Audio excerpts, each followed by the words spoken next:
Hello everyone, I hope y'all are having a good day. I said in my last video, I changed my lipstick by the way. I'm trying this color out now. But I said in my last video that it was going to be part 7. It's actually part 8. I was a little bit further along than what I had thought I was. It's been a minute, sorry guys. I didn't completely drop the ball, it just got put on hold for just a second.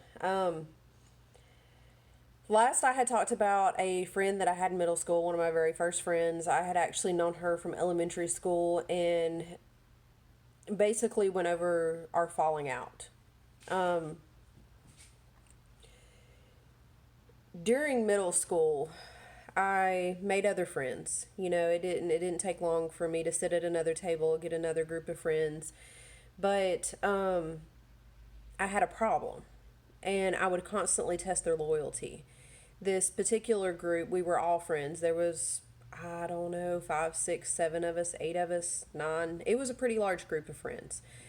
And I wouldn't say anybody, I mean, I had a very best friend in that group. And then I had another,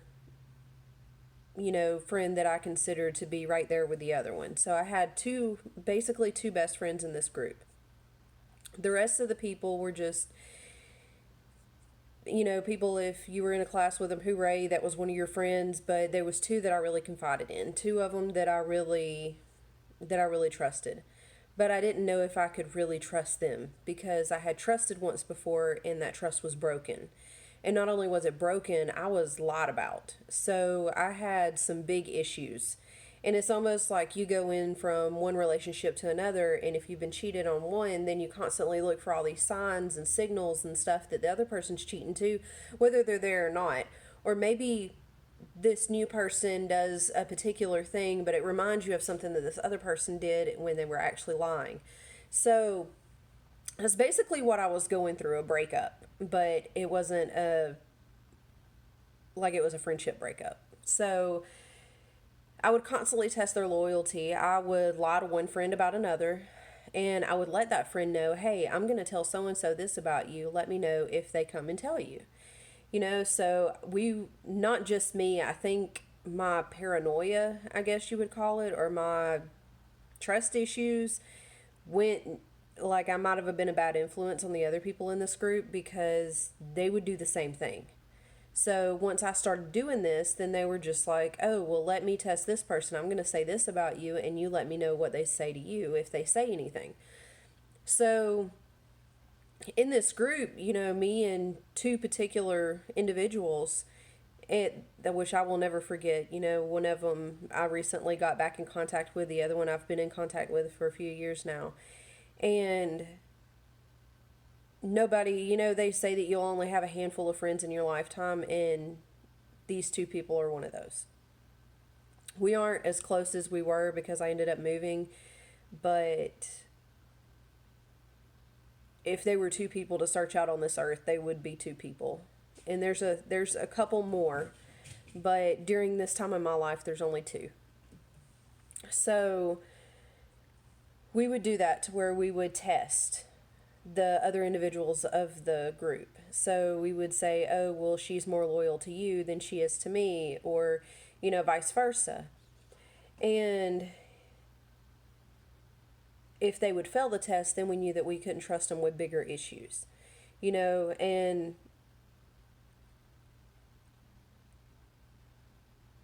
I personally, I believe I have fell for this a lot. I see one person being talked about or dogged from another person. It's just like, yo, don't talk about them like that. Don't treat them like that, and then whenever they want to be all buddy buddy with them, I feel like that one person is betrayed. So I've been put on the other end of that where it's just like, okay, I understand where this person might have came from and why they felt the need to go tell about this lie. And, maybe it wasn't a betrayal of trust. Maybe it was a y'all need to work this out kind of thing. So thank goodness there was growth after all this. But it became something that we did often, especially with a new member of our group or our clique. If it was something really bad, like if they were, If we found out that they were just like creating stuff that didn't really happen, or like if I was to say, a particular lie about one of my friends, and then they were to go back and repeat that lie word for word, then we would just know that we couldn't trust them with certain things. But if they were to go and invent, then we wouldn't be friends with them anymore. Because we knew that not only were they not trustworthy, they would also lie themselves. So, it's almost like calling the kettle black, or the pot calling the kettle black, however that saying goes. And,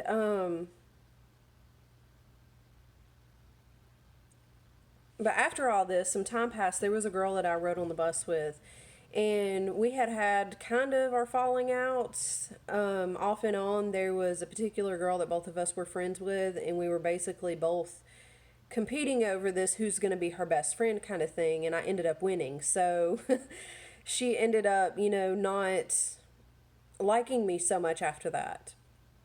But I didn't have a best friend and needed one, and honestly, she was the best friend I could have had at that moment. So after our little sputes over who was going to be this particular girl's best friend, we had, we rode the same bus and stuff. So we actually started to bond over this. And my brother, during that time, he was being treated pretty poorly by my grandmother. So we had devised this plan for him to wake up early one morning. He knew exactly how to walk to her house. I mean, she did live a good ways away, but she didn't live like on the other side of town kind of ways. So he was to wake up early one Saturday morning, and she was to hide him in her house somehow. I don't think we exactly planned out how she was going to hide him. I know we talked about in the closet or downstairs at certain times, that she would save meals, that I would give her food to give to him so that it didn't look like all of their food, was miraculously disappearing. We planned it out the best we could at 12 years old.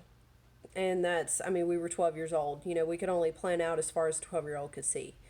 So my brother was to run away and go to her house and be hid throughout her house at different times of the day. He was not going to attend school, barely have a life, but at least he wasn't going to be mistreated by my grandmother. And this was about as good as I could do for him at that moment in my life. Let me see where I got to on this. There's a lot of stuff. This is actually kind of old, so whenever I'm reading it, there's a lot of stuff that I remember that I don't talk about if I'm just talking, and I'm like, oh yeah, that happened too, so I try to refer to it a lot. I want to look at the camera, but then I'm scared that I miss my place, and then I take all this time trying to figure out where I'm at and stuff, and it just, I don't know, maybe one day I'll get the hang of this. But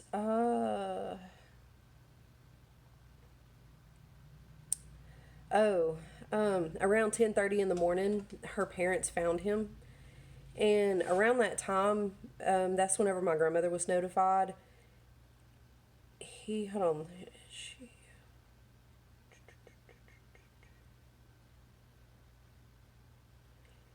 Yeah, he went walking to her house early one Sunday morning. My grandmother realized soon that he was gone because she liked to go get her hair done and her nails done and go to the grocery store. That was her Saturday routine. So it didn't take her long, and and she probably woke up about 7 o'clock in the morning to start all this. So he had to leave very early. And about 10:30, that's whenever her parents found out that he was in the house. And my grandmother was notified.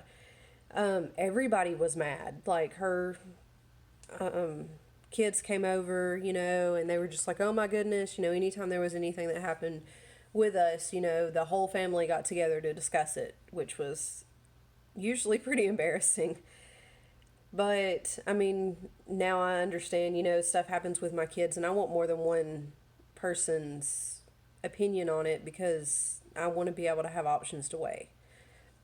During that time, it was just like smacks in the face everywhere, basically, is the way it felt. So, everybody was very mad. They were, I didn't understand why they were mad. I didn't tell anyone else the way my grandmother was treating us for a while. They kind of knew a little bit about my brother, but they didn't know about me.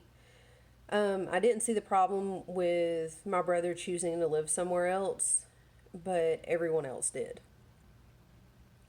Shortly after, my grandmother told the judge that she couldn't handle my brother anymore, that he was too much trouble, and he was placed in a group home in South Georgia.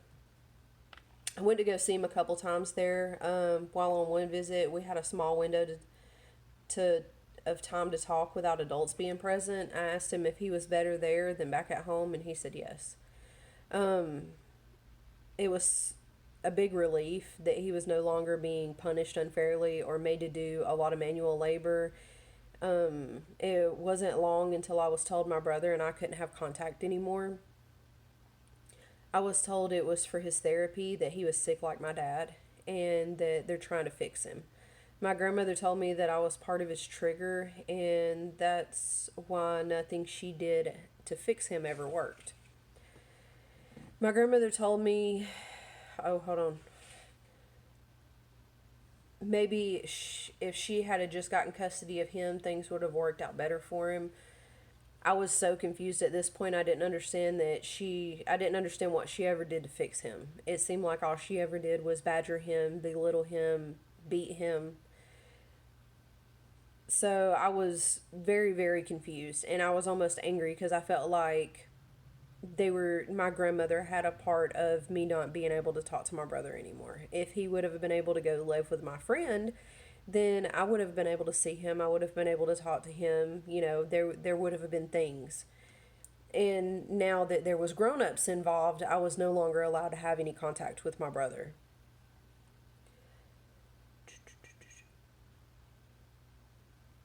I didn't understand why so many people around me were sick like my dad.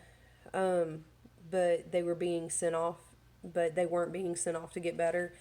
And I didn't understand what sick meant. I just knew what it looked like. And now looking back at it, it's unforgiveness, it's anger, it's hurt, it's pain.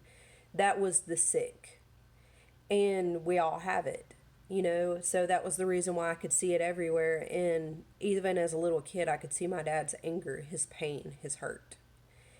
And whenever they were telling me he was sick, that's what I was seeing. I wasn't seeing I knew he only abused me because of his pain, because of his torture, because of the things going on with him that he couldn't fix and didn't know how to fix. So whenever people were telling me he was sick, this was the type of sick I was seeing. I wasn't seeing sexual abuse, physical abuse, mental abuse, neglect. That wasn't what I was seeing. But in all reality, why would you neglect your own child? A child that you're supposed to love and take care of. It's because something is not right. And it's called being sick, in my world, that's what that was. So I was wondering why all these people around me were sick like him, but nobody was being sent off to get any better. I didn't see what was wrong with my brother. He was being treated unfairly, and just because someone said, oh, I can't deal with this anymore, even though to me at that time it really felt like they were more wrong than anyone, I didn't understand why she wasn't sent off to get better. If they sent my dad off to get better, then why can't you be sent off to get better and come back a happier, more pleasant, more accepting person? And I didn't understand why the world didn't work that way, why it only seemed to be against certain people. I wondered why some people with clear signs of this sickness kept being rewarded for their bad deeds instead of punished like others. I started seeing that people with rough lives were treated differently than good girls from good homes. Regardless of what the facts pointed to, I wondered how people around me could be so blind to the dishonesty in their own families. I saw how no matter how bad someone from a good family was, it was always better than anything I could be.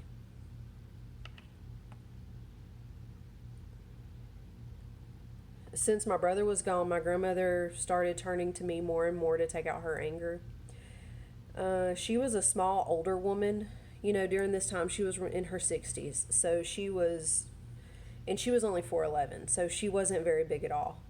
I mean, I'm only 5'1.5", so I'm not much bigger than her, but I'm still bigger than her.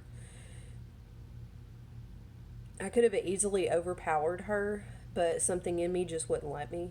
I didn't understand why. It was almost like sitting, whenever I was with my parents, I would sit out the back door with my feet dangling and look in the, at the view, and I would wonder what was keeping me there. What made me stay? What in me made me have to be there? Why couldn't I just leave? And it was that same feeling of why I couldn't do anything to her. She would often, okay, she would often say, I brought you into this world and I can take you out just the same.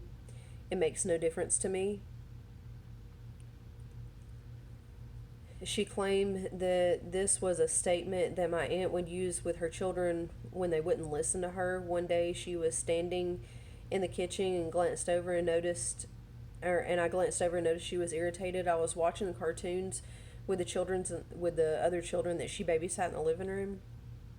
She slammed down the stuff on the counter, then walked into the living room, and she started to complain about the TV and the noise that the TV was making. Then she looked at me and she focused on my shorts, and they were like gym shorts, but I was inside around children, and they were usually I would wear them, just around the house, outside, just outside in the yard, not outside in public, or I would use them to sleep in, so they had a variety of uses. It wasn't the first time she had seen me walk around with these shorts, and they weren't as short as most shorts are today, but they were, for if you're talking about 20 years ago, for a lady that was then in her 60s, they were not just above the knee. So she told me that I was wearing slutty clothes, and I told her that it was hot outside and that I wasn't going to be around anyone other than the children, so I didn't see the point in having to put on pants or something that was going to be hotter that day. I got an allowance for getting off the bus in the evenings and babysitting until the parents came for the children. During the summer, I had to get up with them. Whenever the parents would come drop them off, I would have to get up. It was around lunchtime, so I didn't understand the problem with my clothes. I had already been sitting in them all day long. Everyone that was going to see me in them had already done so. The problem might have blown over if I had stayed silent, but I was about 12, 13 years old, and you tend to be a smart mouth. You tend to explain your reasoning, and a lot of me just trying to explain, this is why I'm doing this, or this is why I did that. They would take it as me being a smart mouth, but in reality, I was just pleading my case as to why I didn't feel like I was wrong. So let me see where I got to.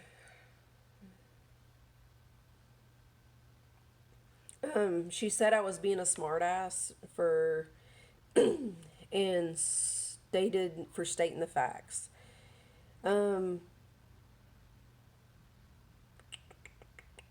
When I started to point out how she was being mean to me just because she could, she got a lot angrier.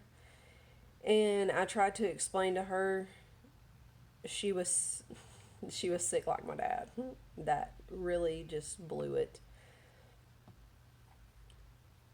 Let me see where I got to. I explained how I had done nothing wrong and I had tried to get her to see what she had turned into. She started smacking me really hard on my legs, telling me, cover up those damn legs. Like I told you to, you damn slut. And she would do this a lot. She would call me a whore. She would call me a slut. And that was also something my dad called me. So her saying that did trigger something in me. She said, you think you know everything. I didn't even have a boyfriend at that time. It was, if I could get out the words to talk to a guy at this particular time in my life, I was lucky. You know, if we were just friends, it was cool. I could carry on a conversation. But the minute he became a boyfriend, I became mute. Like I couldn't speak. I don't know. It took me until after I had my first child to actually, carry on a conversation with my sexual partner. So during this time, her calling me a slut and a whore and stuff, it was, I don't know why she did it, but whenever she was smacking my legs, I guess because I wasn't doing anything, um, or I started covering up my legs with my hands, and then she started smacking me up my arms, and I tightened up my fists because I didn't have anything else to do. And if you tighten up, then your muscles tighten up. If you're getting smacked on your arm, you're not just going to let your arm be all, limp and stuff. And so whenever I tightened it up, she claimed that, or she smacked me across the face really hard. She claimed that, oh, I'll get to that later. That's actually in something else. Sorry, I'm jumping ahead of stuff. That's why I should read this. Um, when she looked me in the face, I had no tears. It just kind of made her mad. And then that's whenever she smacked me in the face. I pushed her backwards to get up off the couch. This was the first time I used force to get away from her. I would often try to talk her out of things that she would do. I would never be brave enough to use any physical force. I ran to my room screaming at her never to touch me again. I had heard stories about how she would treat her first $2. I reminded her that I was not one of them and I was not her. She was not my mother. She begged me to come out of my room. She told me that she was sorry, that she would never do it again. I wanted to be by myself and process what had just happened. I wasn't even given time to get myself thinking clearly again. I was always thrown back out for everyone to see my hurt and pain. The really hard times in life, I felt I really needed those alone times to process and deal with the things I went through, but I was never given that time. With my dad, especially, it was, you just got the crap beat out of you, now get out there and smile. Or with my grandmother, or these kids need you to watch them, even though I just smacked you across the face. And, I've heard a lot of people say, but I told you I was sorry. No, but I'm sorry doesn't fix it. You still need that time to process. And that was something that no one would give me.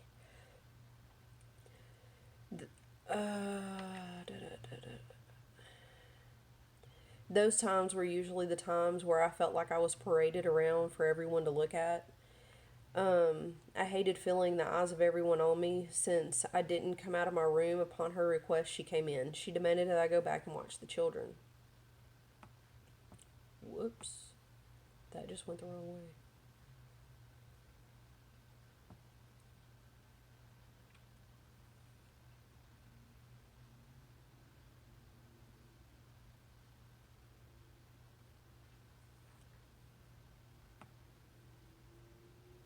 This mouse is like really touchy and I just touched it the wrong way.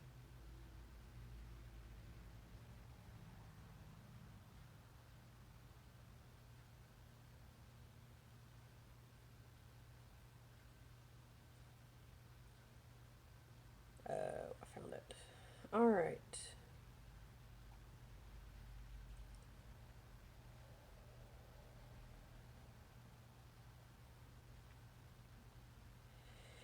She came in and demanded that I go back and watch the children. I told her I didn't want to, and she grabbed my arm and pulled me out of the room and threw me back into the living room, basically.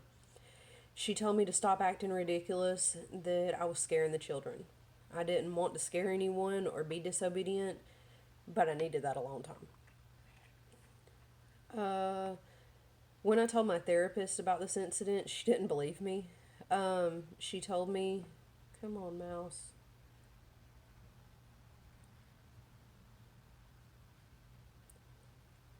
No, you went too far.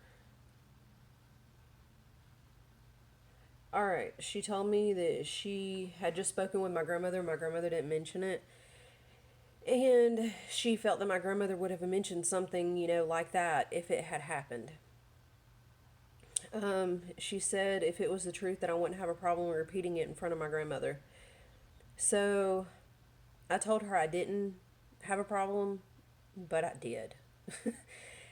Something about me is I don't like confrontation. I don't know what it is about this particular event. And, it was wrong. She shouldn't have done that to me. And I felt like if I didn't stand up, it was going to keep happening. So, but a lot of times if there's confrontation, I won't do anything. I'll just turn around and walk the other way. So every time, somebody's like, oh, well, if it's the truth, then you don't have a problem doing it this way. Yes, I have always had a problem doing it this way. And not only that, that person could lie. And then you got two people saying one thing or the other. And what did that prove to anything? It didn't prove anything at all. It just means one person saying one thing and one person saying another, and you got two opposite stories still. So I didn't ever see the point in doing this. I didn't understand what the point of this confrontation was, and I would try to avoid it at all costs. Every time I told the truth, people kept saying it was a lie. Every time it concerned my grandmother or others put in charge of me, the truth was always a lie. Every time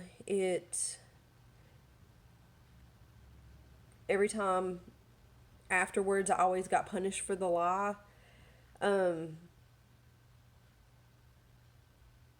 kind of stuff. That was the reason why I didn't like this confrontation. So, we're actually at 26 minutes. So I'm going to try to just super read through this paragraph just so that we can be on a new paragraph whenever I come back for the next video. I got punished for lying because lying was bad, but I got punished for the truth because if I told the truth, it was a lie. It didn't matter who was there, what really happened, or whether I could prove it or not. I was always wrong. I had the bad family, I had the reason to lie, and I had the one with the problems. I didn't see the point in telling anyone anything anymore. I started telling myself how stupid it was for me to say anything to my therapist to begin with. I felt for the longest if I were to tell her anything about my grandmother, she would repeat it back to her. I became very angry with her for not believing me. It took me such a long time to start to trust her, and then when I'm to the point of trusting her, then she no longer believes me. I finally started talking about the things I knew that I wasn't supposed to, but I needed help with them. I thought to myself why I even talked to her if she hadn't believed anything I told her. She went to go get my grandmother, and my heart started pounding. My anxiety hit me so hard I could barely breathe. All I could think was the story that she would tell her.